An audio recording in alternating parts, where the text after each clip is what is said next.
Well, good morning. We're on to our lesson on fractions. If you guys remember, we did some Pop-Tart tasting last week, and we had to figure out which piece of Pop-Tart was going to be bigger. Was it going to be a 1/12 of a Pop-Tart or a half of a Pop-Tart?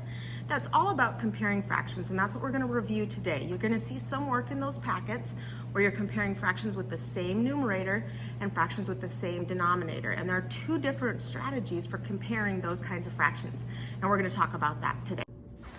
All right, so first today we're going to start with quickly reviewing the parts of a fraction. Now, if you guys remember, we have the number on top and we have the number on the bottom. The number on top represents the pieces of the whole. And the number on the bottom represents the total number of pieces.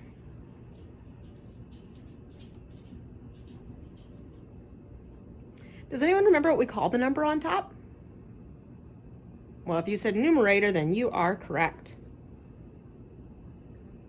How about the number on the bottom? Anybody remember what we call that one? Yeah, the denominator.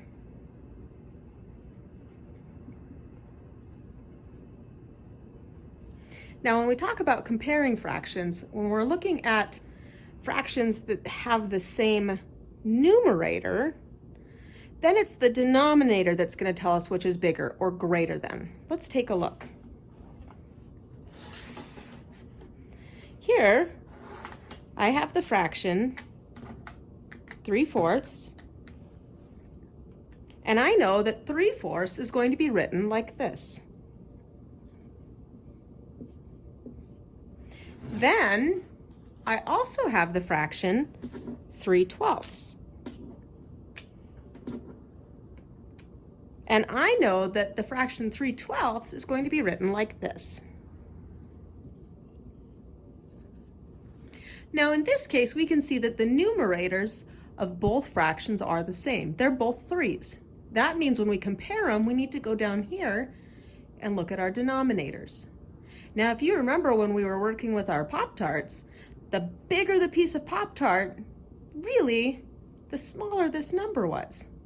If I look up here at my representations, I have 3/4 and I have 3/12. It's pretty easy to see that 3/4 is quite a bit bigger or greater in value than 3/12. So you kind of have to flip-flop your thinking when we're working with fractions. When the denominators are the same and we compare the denominators, you're really thinking about the size of the piece that you're getting, not the number of pieces, because no matter what, you're getting 3 pieces. You want to consider the size.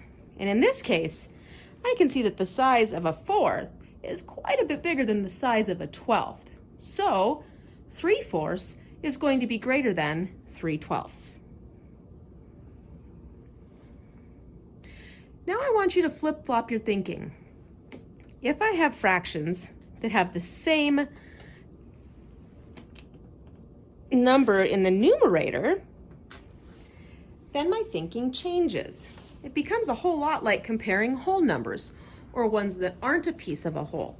In this case, I have 1/4. And over here, I have 2/4. The fraction 1/4 looks like this. The fraction 2/4 looks a lot like this. In this case, I can see that my denominators are both the same. They're both 4's. So no matter what, I'm going to be having the same size of a piece.